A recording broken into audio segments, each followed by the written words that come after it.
My Friend Autism with Orion Kelly. All right, so let's unpack echolalia. It's fun to say. Some say echolalia, some say echolalia. It doesn't really matter.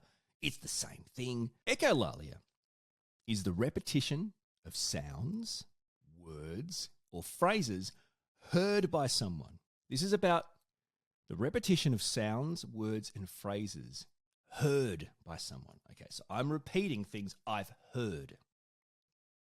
The word echolalia, just in case you're wanting to know, derived from the Greek roots where echo means to repeat, lalia means speech. Okay, that makes sense. You hear someone's noises, speech, talk, whatever, you repeat it.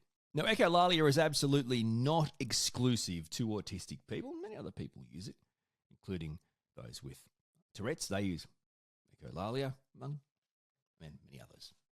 Though it is predominantly common with autistic people. Echolalia is the unsolicited repetition of utterances made by others. Here's one of my favourite definitions I found online. Echolalia is, get this, meaningless repetition of another person's spoken words or as a symptom of a psychiatric disorder. Wowzers. I'm not saying that's the right thing. That's just rubbish, just crap you find online. Anyway, they're not meaningless for autistic people. I'll tell you why. Okay, so let's talk about some examples here. All right, in essence, echolalia is the repeating of any kind of sound. Now, I haven't got an exhaustive list here.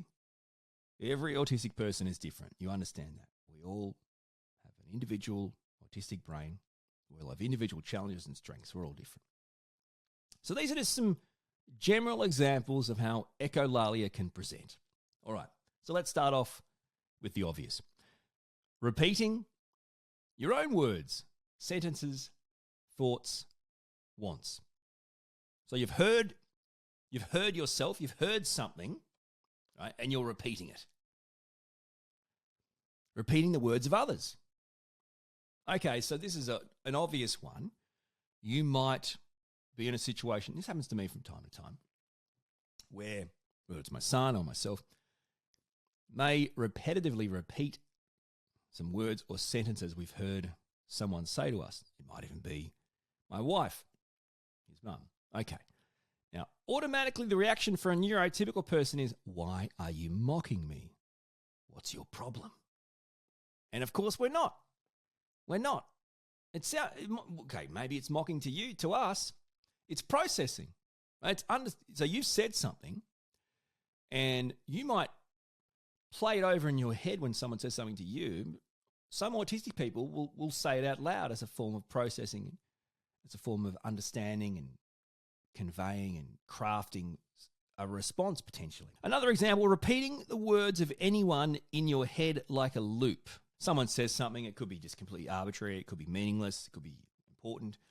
For some reason, you start repeating that one little phrase in a loop over and over and over, but it's in your head. Now, this also happens exactly the same thing out loud. Okay, but it's a loop that, and it seems like, why? What is wrong with you? What is going on? And again, the loop continues as the processing continues. Think of the loop almost like a processing cycle, right? The wheel going around and around and around eventually stops when the processing is done, complete. Another example of echolalia. Repeating quotes, phrases, or sounds from movies and TV shows. Now, I can't give you examples for everyone, but look, for me as a person, I've always done this. And in most bizarre timing. And it's done, again, I think legitimately is like a regulation processing thing. So uttering, just saying quotes, random quotes from movies, TV shows, phrases and quotes and catchphrases and sounds. And then none of them are in context and none of them are remotely relevant to modern day times. They're like movies I've seen when I was a kid or years ago, and they're just random, weird. And I can't even give you examples because it's like they're triggered by things. So when I need to regulate, or when I'm being overwhelmed, or overstimulated, or I need to process, they just come out of nowhere, right? Honestly. And they're so out of context, and they're like, some people are like, what is that even from? What's the point of that? And again, it's a form of echolalia that I particularly use for regulation and processing. I find sometimes too they pop out when I'm being a bit probably overstimulated or dysregulated, right? When my capacity is just can't meet the level of demands or stresses on me. And yeah, they tend to come up with these random weird. So if you ever hear an autistic person just kind of utterly, bizarrely or randomly in your mind just spit out a quote or a phrase or some sounds from movies or TV shows, that's potentially the reason, a form of echolalia. Another example, repeating the sounds of nature, animals, or you know what? Absolutely anything in the outside world. So you're just going about your business, right? You might actually be outside in nature. There's a noise, and an autistic person repeats it. Now we've already talked about the whole point of echolalia. It is the repetition of sounds and words and phrases. Okay, so like we get that. There's a noise. Maybe there's an animal noise. Maybe there's a tree noise, a nature noise. I find for me a lot of times, and maybe it's regulating or processing overstimulation of sounds. If there's like an out of context sound. So animals and stuff, that's cool. The ocean, that's cool. Some loud car or some motorbike or some truck brakes or someone's phone going off. They're the ones that I'll end up coming out with. And again, it's not trying to mock people or offend people. It's a form of echolalia. I tend to find I repeat those more.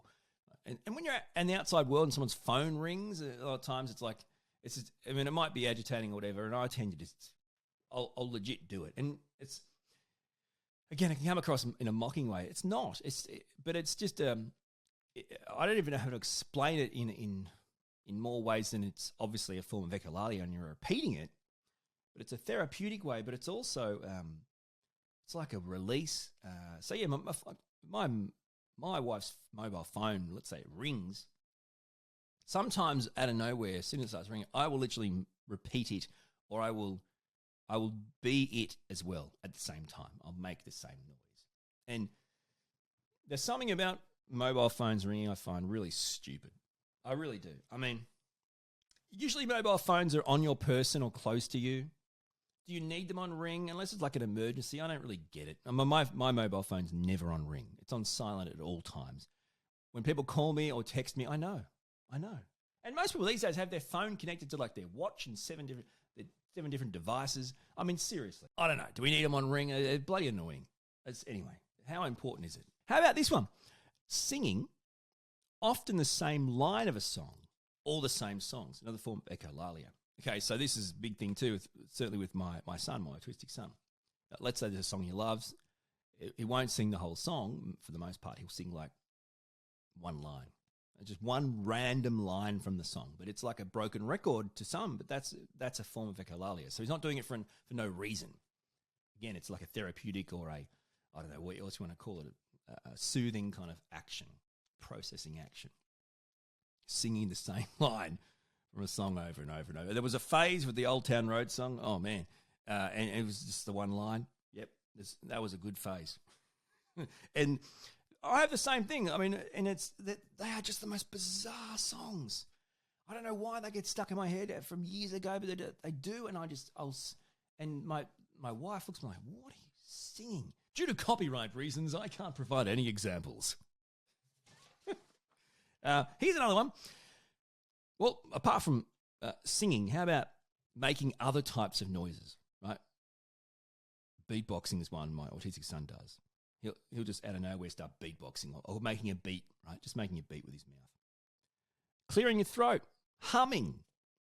I'm a clearing throat guy, and I find it's interesting, not needed to be done, but if I'm really struggling to process or I'm really struggling, I'm overwhelmed or overstimulated or whatever, that kind of phase, that's when I start like that. I mean, I didn't do that because I needed to. I'm saying that's an example. And there's a rhythm to it, and it always sounds the same. It's really interesting, and it's funny because my son's throat clearing is basically beatboxing, which is way better than me. He creates beats with his mouth in just out of nowhere. For him, it's really soothing. Another example I'd give you, or maybe the last example before I talk about why we do it, is the use of your body to make sounds, right? So like clapping, patting, slapping, tapping, using your own body to make particular sounds, another type or form or way, an example of how echolalia can manifest amongst, autistic kids, autistic people in general. So there's some of the, I guess, the key examples.